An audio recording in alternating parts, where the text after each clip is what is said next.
Thank you, Tim.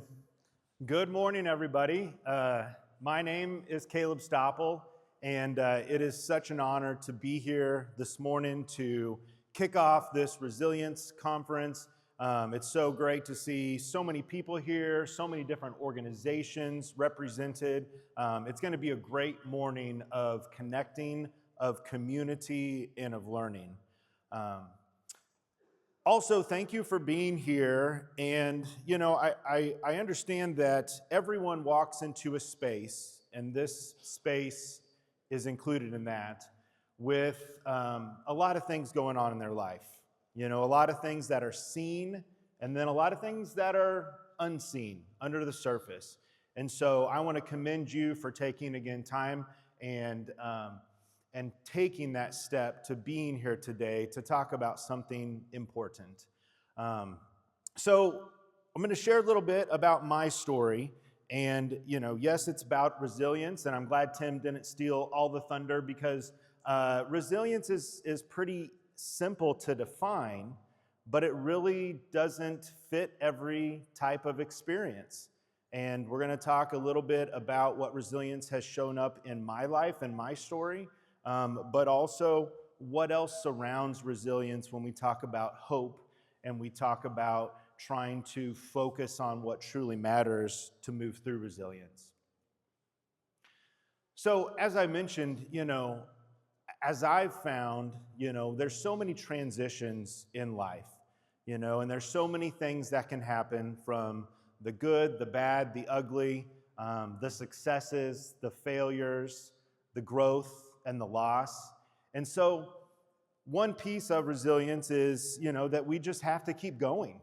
And that's going to be a pretty realistic concept, that we know no matter what stage of life we're in, that there is always something next, and there is always hope. And so as we talk about my story today, it really centers around life before and after a moment. And so I want you to try to keep that in mind as we talk today. And there are lots of those moments in life, some that are small, some that might come and go, but those moments really define our life and our journey. And so what happens when some of those moments are so big that it feels almost impossible to move forward from? And that's really what I want to get into today. Because when we have moments like that, we get into just trying to survive. Then maybe we get into trying to cope. But we have to realize that everything changes. And so that's where resilience again comes into the story, is when we have those moments of what life was like before and what life is like after. You know, you've probably found yourself asking the same question. Whether you've had, again, something small or large or everything in between. How do you keep going on? You know, when we talk about grief and loss or trauma, okay, how do you keep moving forward after something like that happens? Resilience has a lot to do with it, but again, it's not that rubber stamp that you can just put on something. You can't just put on that smile and fake it till you make it. At some point, that's really not going to be a lasting solution. And so the question today, underneath a lot of what I'll share, is really, you know, how do you keep going? So a little bit about myself. Again, I'm Kaleb Stoppel. I spent 15 years in education, a little bit on the Missouri side as a math teacher, a high school math teacher.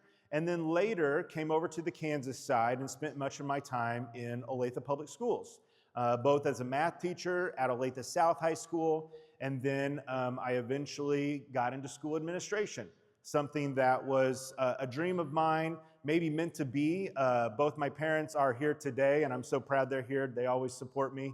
But I grew up in a family of educators as parents. My dad was a principal. He was my own principal from kindergarten to 8th grade. So I felt very proud, but then I also felt very happy to break loose and go across the street to the high school at some point.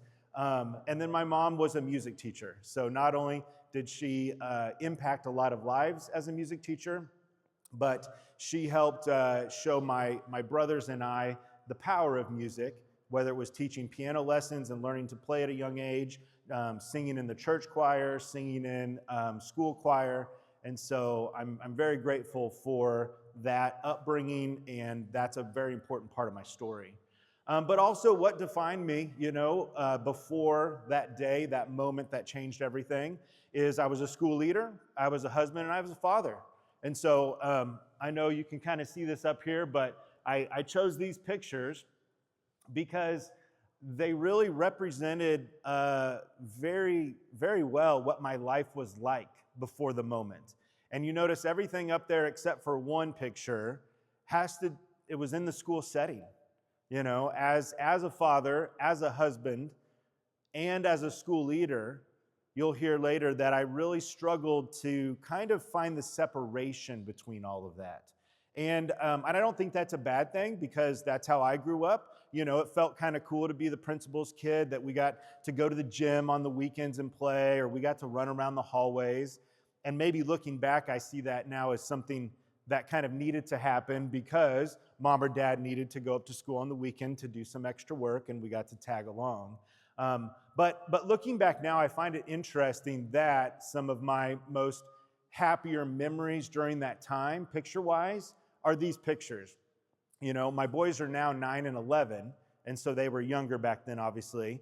But the one with the helmets on, we would take them up to the school on Sundays. After church, I would go and work for a couple hours at school. They would go home, and then they would come up and join me, and they'd take their little bikes and little scooters and just rip up and down the hallways.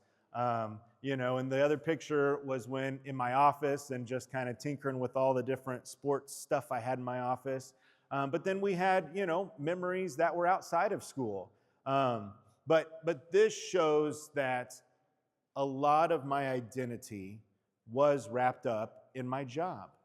And even though I tried to be the best dad and the best husband I could be, a lot of what I did was really out of balance and more into my job because I loved my job so much.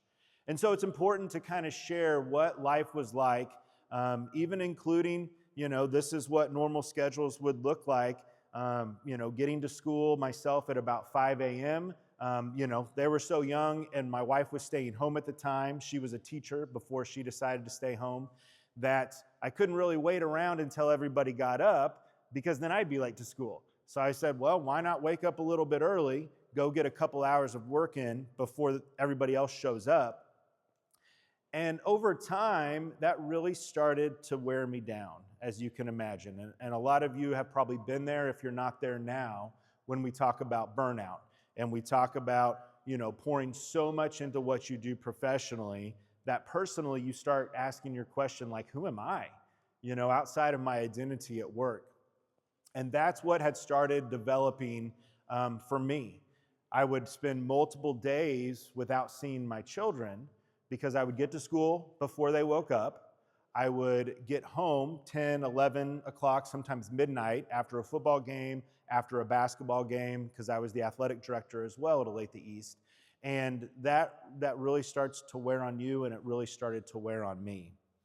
And so ironically, this was all starting to happen during my 4th year at Olathe East. I loved that job, and I loved it so much that I think it's kind of odd to say that maybe I loved it too much, and that was how I started finding myself taking away from personal to pour into professional.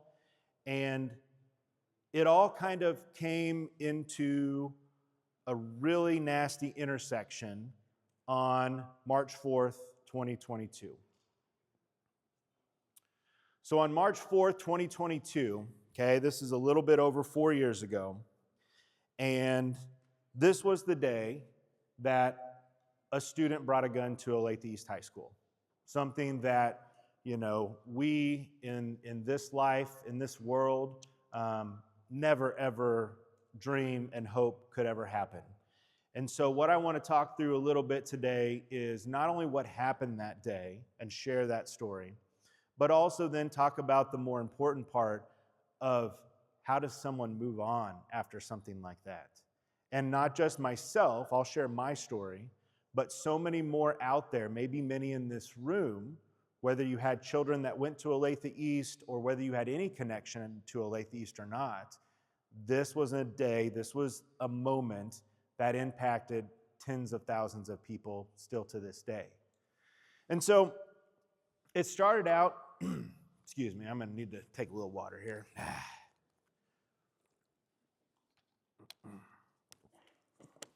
So the day started very typical. Again, this was after I'd already been at Olathe East for about 4 years. My day typically started out early morning, like I said, get to school about 4:45, 5 o'clock, and then, choosing to kind of just take a gentle drive around the campus. I kind of felt responsible, for being that first person there, not a car in the parking lot.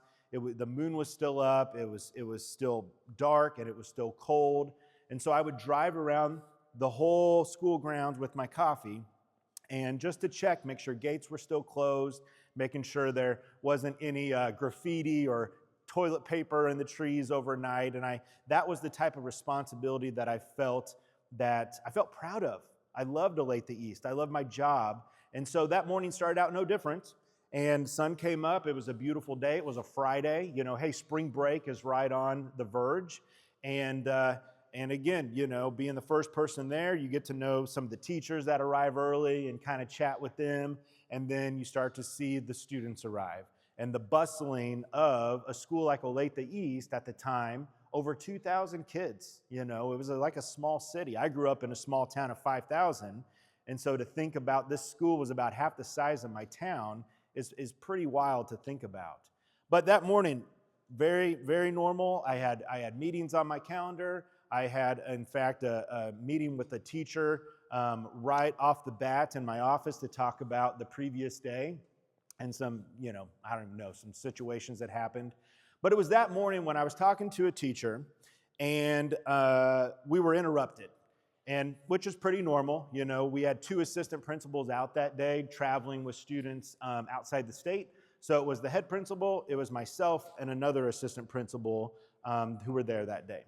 And so as I'm talking to the teacher, I have one of the school secretaries come in with a counselor, and I could tell right away that I saw urgency in their face. And so I kind of politely excused myself from the teacher conversation and stepped into another office. Another assistant principal joined us. And this is when they shared that a student that morning had come off the bus and went straight to her counselor and shared, hey, this morning on the bus, I heard some kids in front of me talking about someone that's bringing a gun, has been bringing, so not just one occasion, bringing a gun to school. And so this counselor did an amazing job of bringing that attention, that threat, straight to administration. And so once we kind of got the information from her, tried to get the name of the student from her, even though she was wanting to protect that student. It took a lot for that student to come and talk to an adult about what they heard. But think about, and if you know the full story, think about what could have happened if that student hadn't had the courage to speak up.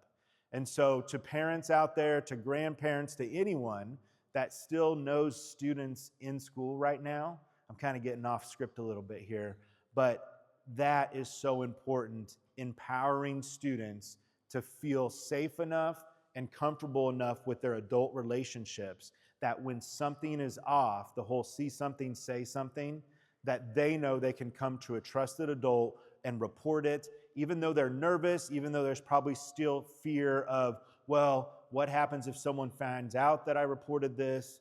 Because without this student reporting this that day, I'm not sure how the day would have gone. So as the student came, or as we got that information from the counselor, we were at least able to, it was all very vague. We didn't have a lot of pieces. This student just said, hey, there's a couple boys, I overheard them talking about this, and I came to the counselor.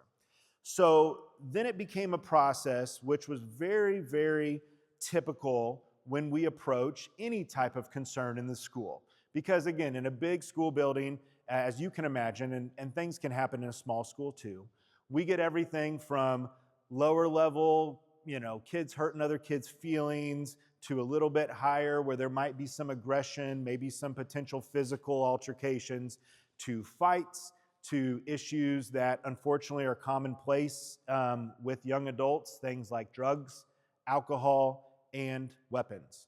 And so it wasn't the first time we've ever dealt with any type of serious concern, albeit we didn't deal with weapons all the time, fortunately. But you guys all know, kids make poor choices, even 18-year-olds that are about to go into the world as an adult. And that was one of my jobs and responsibilities as an administrator, was to be that intervention / role / the guy that had to say, sorry you made that poor choice, you're gonna go home for a week, and then we're gonna welcome you back. But there's still rules, right? There's rules in life that need to be followed. There's consequences to actions. And so when we worked through this, we weren't able to get a clear name right away. We did find who the two boys were that were talking about it. So the other assistant principal and I pulled them into the office and started asking questions. And that's a normal process that happens in school, especially when you don't know what you don't know. And so from those conversations, we got a little bit more information about some other students on the bus that might know something too. So we brought them to ask questions. And anytime we're investigating something that deals with an illegal activity, drugs, alcohol, weapons, we always want to make sure that that student we're talking to is safe. So even if it is one of your children that are good kids and would never make those mistakes, but they're doing good by coming in and talking, part of our protocol, while respecting due process, is ensuring that that student is safe. And so we always search that student and their belongings. And so that was part of our process that was unfolding. Eventually, though, after interviewing about a half a dozen kids, and again, we're trying to do this as quickly as possible because time is always of the essence when we're dealing with any type of potential threat. But we also knew that this was so important, as every investigation is, that we can't jump to conclusions. We have to value and respect due process, but also we have to act with urgency. And so that's kind of the fine balance. And this isn't just something that happens in investigations in school, but maybe you've been in some of those moments as well, where on the outside, you're trying to be calm, cool, collected, and on the inside, you're frantically thinking through already the next step and the next step and the next step. And that's what this moment was like. And so finally, when we were able to get a nickname, typically you might think, well, that's not going to help the process at all. Like, what does a nickname tell you that you can go back and find the real name? Well, it just so happened that when the student we were interviewing mentioned this name, it's almost like the other assistant principal and I had like a brainwave moment, and we actually knew who they were talking about. At least we were very confident, because the student with this nickname had been someone that I had multiple encounters with. The way we break students up in large high schools with administration is usually by alphabet, their last name. And so this particular student fell in my alphabet, and so he and I had a great relationship. And the rest of the admin team knew him well enough because he had made some poor decisions, been in some fights, and so we almost immediately had the same concern and thought, and that escalated things quickly, because unfortunately, due to what we knew about this student, the gravity escalated quite quickly. And so it became, again, continued sense of urgency, but also remaining calm enough to be able to act on our feet, make a plan, and that first was to figure out where the student was. And so once that we had looked up his schedule, determined where he was, alerted the SRO, the school resource officer, which is an Olathe police officer, alerted him of the threat, where we were at, and also kept our school principal in the loop. And that was just part of our normal practice as well, that I think you would see out in the world, and even how you might handle situations in your own job, of being entrusted with the responsibility to handle it, not micromanage. But ultimately, it is still a team effort, but we had to think about, we were in the lead of that investigation. So we did establish where the student was, and we did think on the fly of how we were going to approach this student. And again, I mentioned that because of working a lot with this student, he and I had a pretty decent relationship. He'd probably never admit that he liked his assistant principal, especially when I had to suspend him time after time. But the mom and I were on a pretty regular basis calling home. There was a sister that went to school that also, had some conversations that would lead me to call home about. And so that was the matter that we were now at is, okay, we know where the student is. We always believe innocent until proven guilty. We always respect due process, but we have to act with urgency because if this is true, what are we going to do? And we didn't have time to sit down and bring in 10 people and hash it out. So it was decided that we would approach the classroom. He was in wood shop, and that because I had a little bit better of a relationship, the other assistant principal did as well. But she would stay back so as not to overwhelm the classroom of the students, and I would go in and approach him.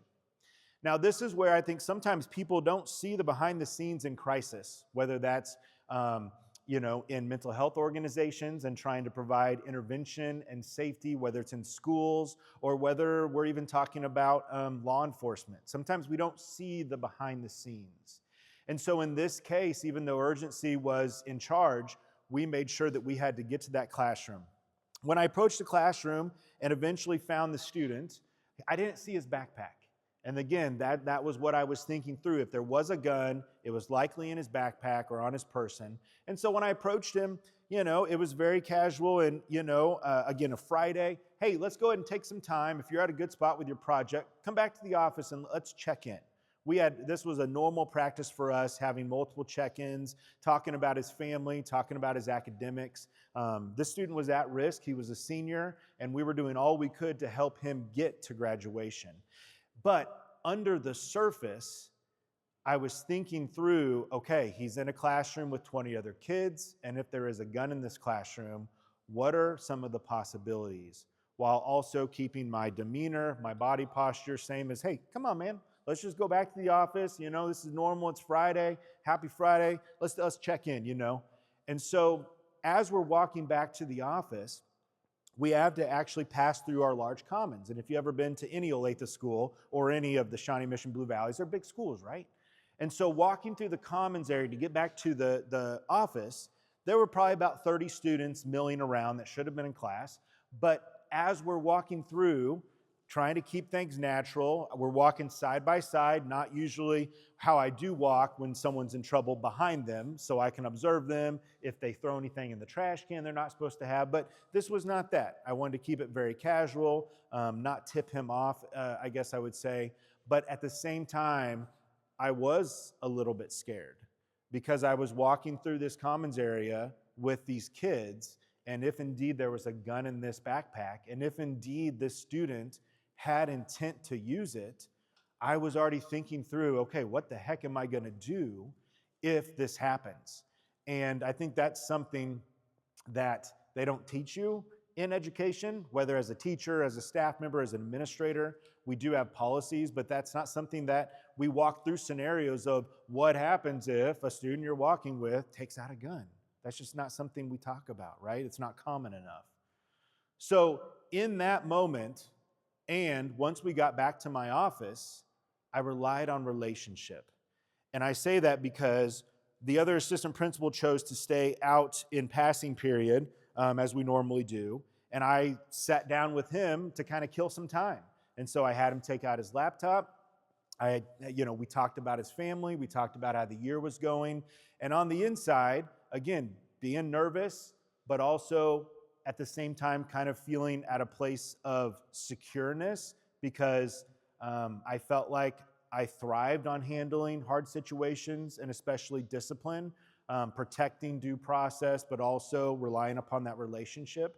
But it was through that time together that felt like minutes upon minutes, it might have been only 1 minute until the other assistant principal came back in, that we kind of had to shoot the breeze a little bit, knowing that the concern was there's probably a gun in that backpack. So as soon as we got to the point, and this was important that when the other assistant principal came in, we still wanted to keep it very light as to not aggravate the situation, not aggravate the student if there was a gun. And so it became a conversation of, hey, this is the other assistant principal. We're kind of working on something this morning too. And, we know you're kind of connected with some other people in the school and you hear some things. Have you heard anything about a gun at school today? So again, we're not pointing the finger at him. We're trying to get his help now. And that's when he said, no, haven't heard anything. I said, okay, hey, we thought we'd ask, no biggie, thanks for your help. But then that's when we explained, hey, part of our process when we're looking at something really serious like this is we got to make sure the student we're talking to is also safe. So we're going to just need to do a quick search, make sure you're safe today, and then we'll get you back to class. And that's when he said no. In fact, he said, nah, man, you're not searching me. And although I tried to stay calm and composed on the front, underneath the table, the desk we were all sitting at, I texted the SRO and said, get in my office now. Fortunately, he knew of the situation, so he immediately came in, again with that calm presence. And that's when, again, I tried to plead with the student, please work with us here, man. Like this is, if you say there's nothing to worry about, that's fine. And all he wanted to do was go home at that point. And I said, hey, I'm even willing just to call your mom real quick. You're 18, sure, we'll let you go home. But hey, we got to search your bag. That escalated to the moment. And this goes back to what I mentioned in the beginning, that there are moments or one defining moment that breaks the life into before the moment and after the moment. For me, this was it. So as we're all sitting there at the table, the SRO is behind me, kind of in front of the closed door, and it's almost a little bit of an awkward standoff, but still kind of balls in the student's court to see if he'll comply. And that's when he chose to stand up. And that's kind of, I think, where my teacher instincts, or maybe some of you parent instincts of, okay, well, I'm going to close some proximity here. I think something's kind of happening. And so I stood up as well.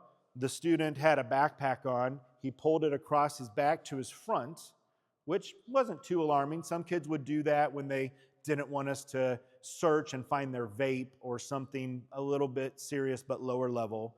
And so I said, okay, maybe that's what he's doing. But then instead, I can still remember this extremely vividly. He reaches down, he pulls out the handgun, and that's when he begins shooting the police officer, which again, we're probably in a space not too much longer than my arms can stretch here widthwise. And we're all in close proximity. And the student pulls the gun out, starts firing at the police officer. The officer does his job. He does a great job of responding and draws his firearm to return fire. And then this is where things get a little foggy for me, and I still can't remember pieces of that moment. But that's when I'm told that I stepped in the middle of the firing bullets and either push or tackle or do something to take and intervene and take that student down. Because the next thing I remember is that I'm on top of the student.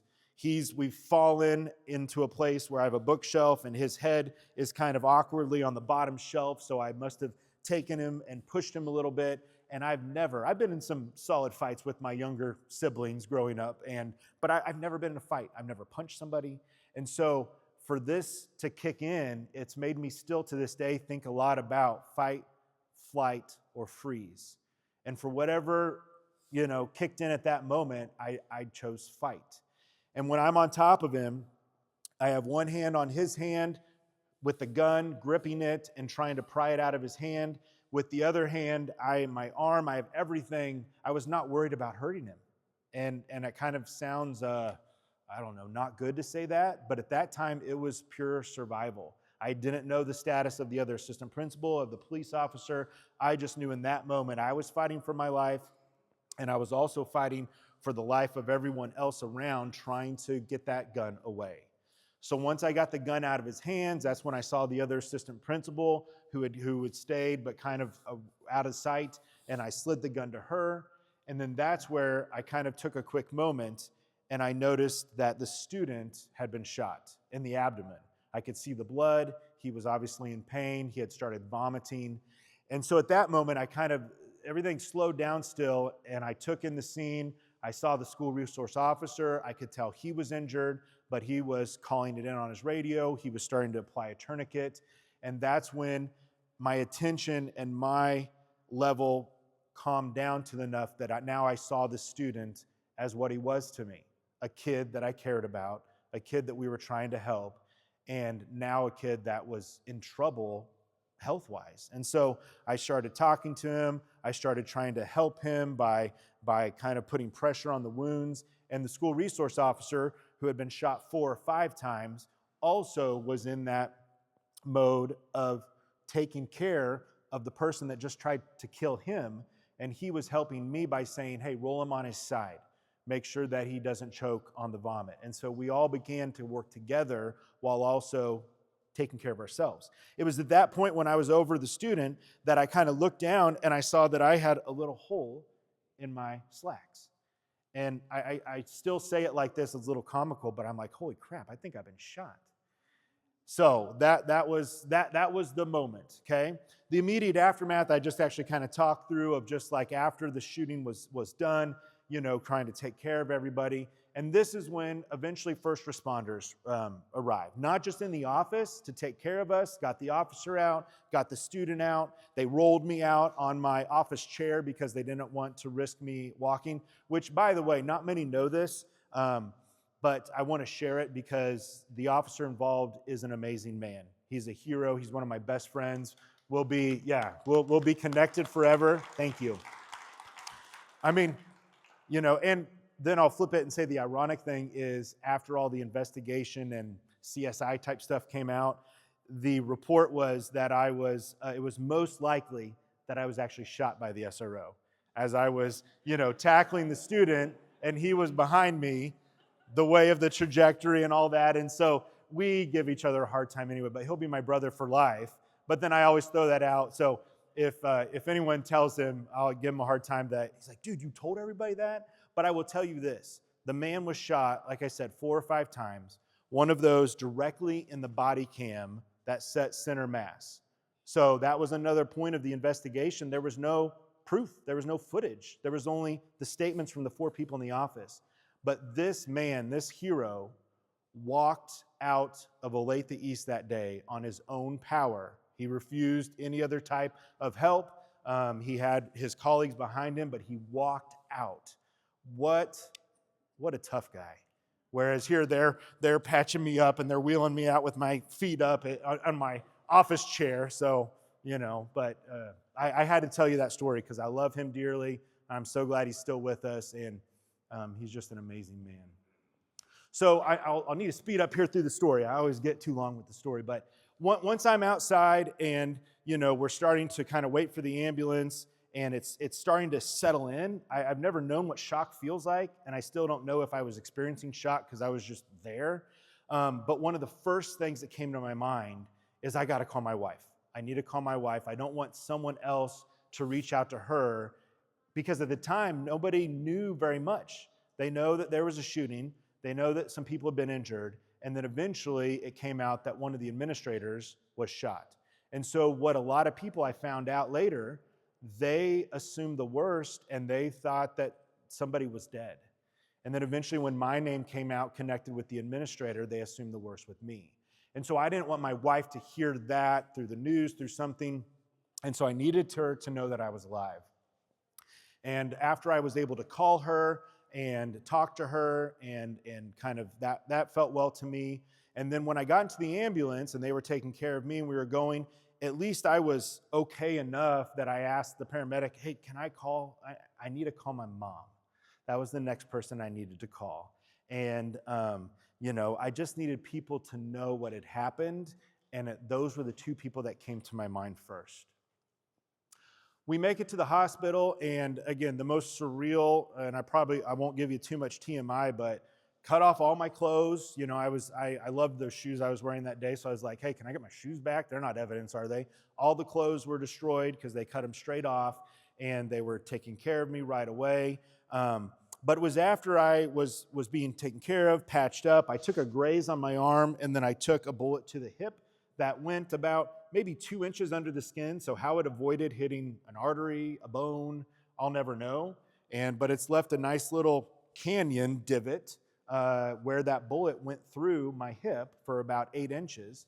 But as they kind of got me stable and we were there, the detectives came in And this is one thing I'll always remember, is when they were asking me, just immediately about what happened, and I was answering as well as I could. At the end of it, he said, okay, I just got to ask you something real quick. Why are you so calm right now?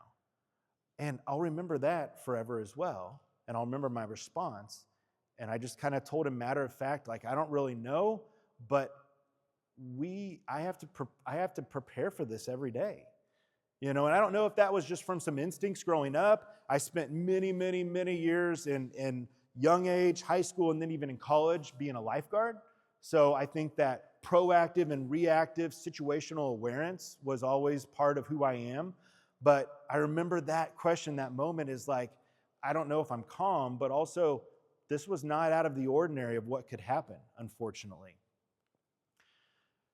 Before I was released from the hospital, my wife eventually shows up, by the way, and that was really great. A staff member from Olathe Public Schools came, and that was really great to see a familiar face, because again, they didn't know if I was alive or dead. And so when the district athletic director came to visit me and he asked to take a picture, he said, can we take a picture so I can share this out? Because people don't know if you're okay. But as we were, kind of beginning to wrap up, I asked a little bit about how the other officer was doing. Are the others okay? And I was able to go see the other officer before we left. When we got home, that was the best. My parents were there watching the boys, and just having them back in my arms, and then also feeling like a little kid myself as well, and giving my parents a hug. I'll never forget what that feeling was like as well. Okay, so let's get into the meat of this. I apologize, I spent a lot of time on that, but it's important for me to share that. And in the book that you were able to receive in your welcome package, a lot of that is detailed in here too. So I hope you guys are able to see some of your own journeys in the book that you have today as well. So what happened next is basically, really trying to figure out what life was going to look like. Fortunately, it was spring break the next week, and so it was like, okay, well, we were going to be off, anyway, but life didn't go back to normal. I started. There were plans for me to see a trauma therapist, but that had to get arranged. We were on spring break, so we were already just kind of hanging out home, and I was healing up, trying to allow my wounds to heal. But it wasn't until that second week, once everyone went back to school, and I did not go back to school, that everything started feeling different. And I didn't know this at the time, but upon reflection now, I see that was happening because most of my identity was wrapped up in my job. So when I no longer had that, I no longer had, the ability to check emails at any hour of the day, even on the weekend, look at my schedule and see all the meetings that were still on my schedule that were planned for, but yet I was at home and I wasn't going back to school. That was difficult. And so I tried to move forward, and I tried to take care of myself. People were so kind to come by and visit. Those things mattered. Those things mattered because that allowed me to take that time and be okay with not getting back to work, not getting back to the pressure that I thought I had to go to. But things were beginning to not really feel well. And I don't mean to skip through this, but that second week was when things were changing. And I had always been one that had helped others through crisis, through mental health challenges. Kids come to us about not feeling well, anxiety, depression, bullying, and we would connect them to the interventions. I had never been in that position to ask for help. I had never realized or felt like I had dealt with anxiety or depression, even though looking back, I had many sleepless nights. I had many things that I would take back from the school day and take home that I couldn't move on from. But I had never dealt with those feelings that I was feeling physically until that week, and that's when I chose to reach out for help. I called one of the staff members and friends that worked at Olathe Public Schools that oversaw counselors, and this is the power of community, and this is why I'm so grateful for Johnson County Mental Health Center.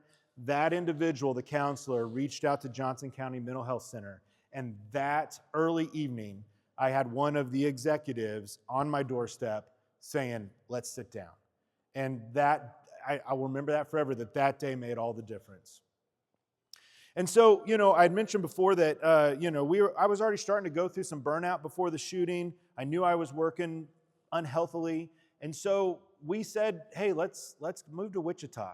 My wife's from Wichita. At the time, they had a district athletic director opening, which was like a dream job to me. And I knew maybe after the shooting now that maybe some physical separation would do us all well. So we moved.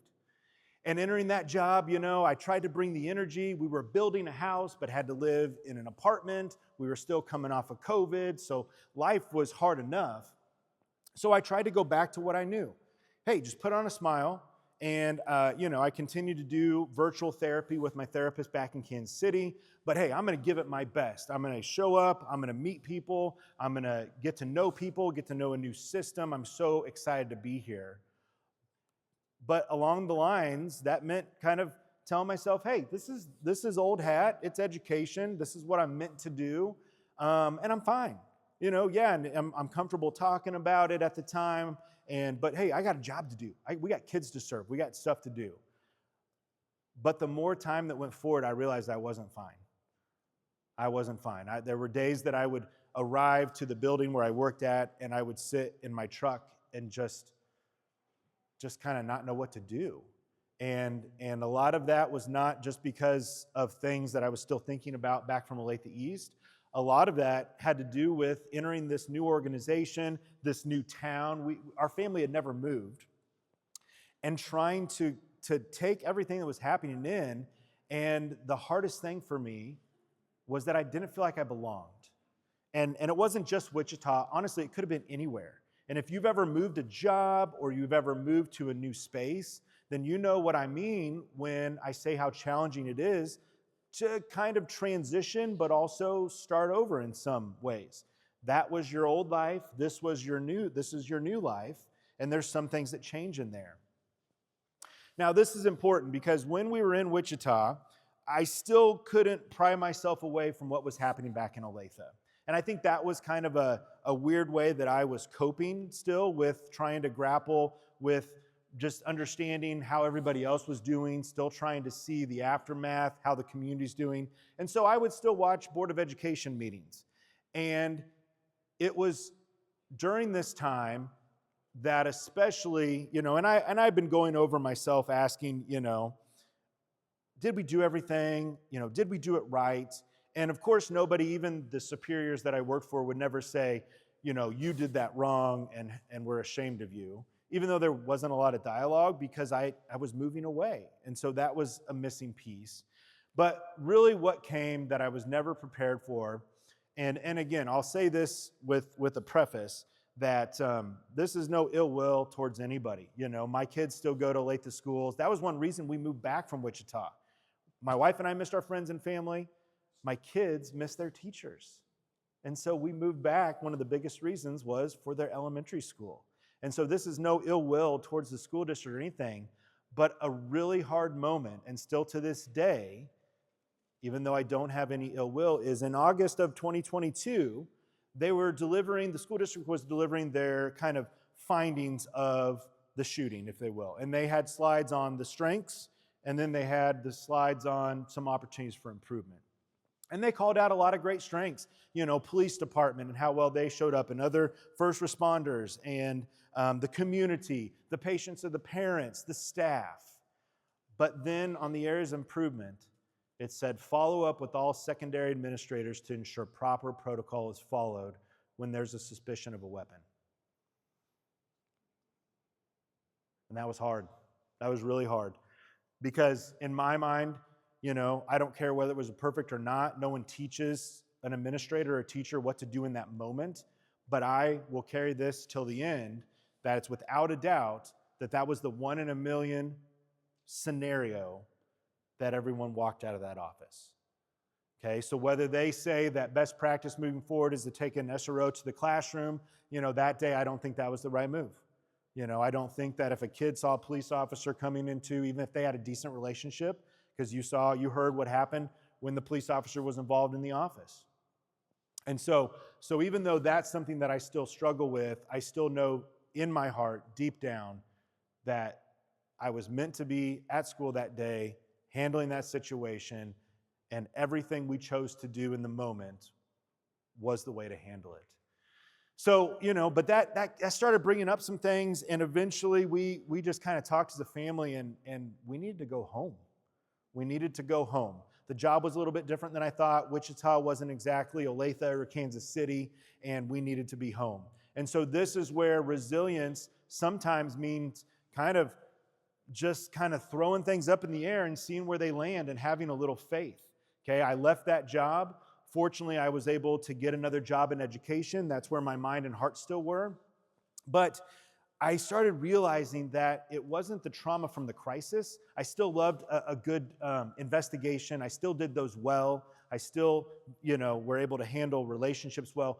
But the part of trauma that started moving its way in is that I missed my time with family. Now that I had discovered what I'd been doing wrong the whole time before, I now couldn't move past that. So the anxiety and the depression were larger than they'd ever been. I started on medication, and thankfully that gave me some relief.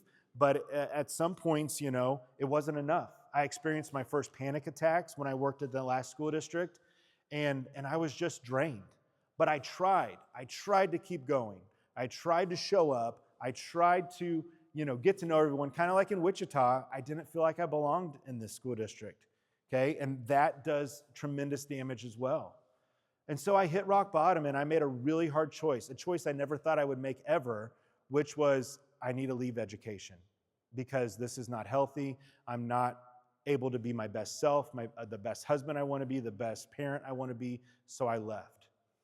And so I say to you is that, you don't need a moment exactly like mine. That's pretty unique, right? Okay, but there are things that happen where you feel like you lose yourself. And maybe you're there right now. You work hard, you're proud of your job, but when you start maybe thinking about things later today, it's like, well, what else in life? And have I scooted too far along this side that I'm 99, 95% all in professional, and that's my identity, but who am I outside of my job? And again, I was guilty of that because I was 101% into my professional life, and I wasn't really sure who I was at that point in my personal life. So I started realizing something. I couldn't keep living that same way. I couldn't. And so after I've left education, I'm looking for what the heck I want to do. I know I want to serve people and care for people. That's my mission and my purpose in life. And anyone that knows me, hopefully that would be the first thing they say. But also, I knew that I had to start figuring some other stuff out. I had some cleanup to do. And thankfully, I have the most patient wife in the world, and I married up about 1 billion times, and I'm so fortunate for that. But I had some stuff to figure out. And it started with slowing down. It started with thinking about where I was in that moment, be where my feet are. What do I need? Being honest with myself. Like I just mentioned, what really matters? Well, I still want to care for people. I still want to serve people. But also maybe I want something that I have some flexibility because I want to also be present at home. And I had to face what I was avoiding. All those years prior, what I was avoiding is some of those harder decisions. And people might say, well, the decisions you had to make at school were pretty hard, right? You had to go through things, talk with angry parents, talk with teachers. None of that was hard. The hard part that I was not doing well was actually should have been the easy part of being present at home. But that's what I was avoiding. So it's just a reminder to me, even now, 4 years later, healing's not automatic. It's work. Okay? It's work. And so many of you, if you're there right now, I see you. It is work. And some days it sucks because it's slow, it's messy, it's not comfortable. Sometimes you take 2 steps forward and 50 steps back. Okay? Healing is hard. But that's when things started to change. Not any big momentous changes like, oh, it's all fixed and the clouds part. But little by little, I saw improvements happening. And I was able to be more happy. I was able to start experiencing a little bit more peace. And what I thought had mattered before, working hard, being a good leader, serving the people that I served, parents, students, staff member. Oh, and yeah, be a good dad and husband. But the things that I thought mattered on that professional side actually really shouldn't have mattered as much as it did. It needed to still matter. Our jobs are important. We need to be motivated in our jobs. but I learned it wasn't everything. Because what I'd overlooked was everything right in front of me. My family, my kids, my wife, my extended family. And they were what mattered most. Okay? Along with my family, it's now my mental health and doing things that I'm not a professional. I'm learning stuff every day, whether from my community or from my therapist about how to take care of myself, being present. And above all, now I understood what the search for peace was like. And peace doesn't have to be perfection, because believe me, my life is not perfect. I still have really bad days along, with days I would say are pretty good. But I needed to be involved in truly pointing in the right direction towards what mattered. And so as we kind of tie up today, resilience isn't just surviving. Now, there is survival and resilience, so don't get me wrong, okay? Because at the end of the day, whatever it takes for you to continue making progress, even if it is 1 inch at a time, sometimes survival is necessary. But survival is not the only way through resilience. It's a journey. And for me, it's been about rediscovering what matters most. That's where I got lost. That's what led to burnout. But also now that I'm in a place where I can capture and be reminded every day, and a coping strategy that I found, and it's helped a ton, is I wear those reminders on my wrist every day. And that's why I've shared in the book too some wristbands, and I shared my story a little bit about what it means when I look down there and I remind myself of 1 step at a time. I look down and I remind myself of a bracelet that says faith, family, friends, and it has the names of my family on it. I have one that reminds me to guard, WYGAFA. Okay, a little PG-13 here, but a great book that got me through some really hard times, and I still go back to and listen to on the truck or read, is The Subtle Art of Not Giving an F by Mark Manson. And it reminds you of hey, why are you wasting your time and your energy on that? Because if you waste it on that, then you get over to the stuff that really matters and you're out of gas. And so it took me reminders that helps me move forward so I can rediscover. And so at some point, hopefully you've already been thinking this as I say it, we all ask ourselves, what matters most? And there's no perfect answer because, you got to have a job so you can pay the bills. So yes, professional priorities still matter, but there's got to be something else. What makes you you? What's important in your life? Because we know that, needing to know what matters most is not just when life is going well, but also when life isn't. Because you don't need a moment exactly like mine to ask yourself that question. Because, as we talked about in the beginning, we all have a before and after. And honestly, we probably have tons of those in our lifetime. Some are bigger than others. And so resilience isn't just surviving, but it's also about a journey of rediscovery, of really digging deep, reflecting, whatever it takes for you to kind of capture that moment and returning to what matters most. And honestly, that's something that I've just had a revelation now 4 years after, as I've always thought about rediscovering. But actually what mattered to me 4 years ago, 10 years ago, now that I've had kids and family, is still what matters now. So it's not just about rediscovery, but it's also about returning to something that's already there. And that, to me, is resilience. So a question I want to leave you with today is for you to think about what truly matters in your life right now. Because for me, like I've explained, it wasn't clear right away. And in fact, there's still things that I'm discovering now. I mean, it's not to the same level, but I like to watch movies. And so that matters to me, and that's something that I use to cope when my anxiety's out of control, maybe when depression's out of control. That's what I do to take care of myself if it's not spending time with my family or doing something else. But once I started to see this, and I started with small steps, I started taking time to pause as one of those small steps, being in the present. I started protecting what matters most. So kind of back to that bracelet and controlling what you give a crap about, is you're in charge of that. And you're in charge of where you direct your energies to. And so protecting what matters is important and prioritizing it in my life, okay? Most importantly, as I've shared my story of burnout and other things, I learned that I didn't have to choose between doing meaningful work and taking care of myself. And that's really important because before, I couldn't see balance. I not only wasn't good at work-life balance, I had no work-life balance. But now I understand I can do both, and I know it's possible for you to do that as well if you're in that same place. So as we wrap up, I'll leave you with these things. You don't have to have it all figured out. Survival is not the only piece of resilience. But if you keep taking the next step, whether it's an inch, a centimeter, or 10 steps, just keep moving forward and growing. Hope is always possible. If you have the mindset that there is hope, there is always a chance, sometimes that's all you need. And light will always find its way in. And what I mean by that is positivity, promise, hope. If you're faith-driven, there could be a faith component. But guys, a positive outcome is always possible.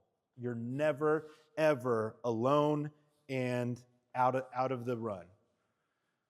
So finally, please remember this, okay? Your story matters. We have everyone out there today that has had stories that define you and make you you, are writing your story right now, and there's a story to come. It all matters. Your mental health matters. You wouldn't be here. And honestly, right here, the call to action is to continue being role models and advocate for how you take care of yourself so that others can see how important it is to take care of themselves. And never forget that you matter. I would love, and I would be so honored to continue the conversation. I know that Sarah's already going to tell me that I ran past time for our Q&A. And so if we don't have time for that, please reach out. I love to respond. I love to meet for coffee. I love to talk. Again, you have the book. If you have other people in your life that you think would benefit from reading the story after you read it, please let them know. What I'm proud of by writing this book, which I never intended to write a book, it came out of my own survival of trying to journal, trying to make sense of my emotions, and over time, it became a book. And I feel that people don't have to be shot or go through something as traumatic as I did to be able to understand the book, because we all have our own stories and journeys of the moment that splits our life before and after. So thank you, Sarah. Sorry I ran over, but thank you so much for being here. I hope the morning is so valuable to you, and thank you for allowing me to talk today.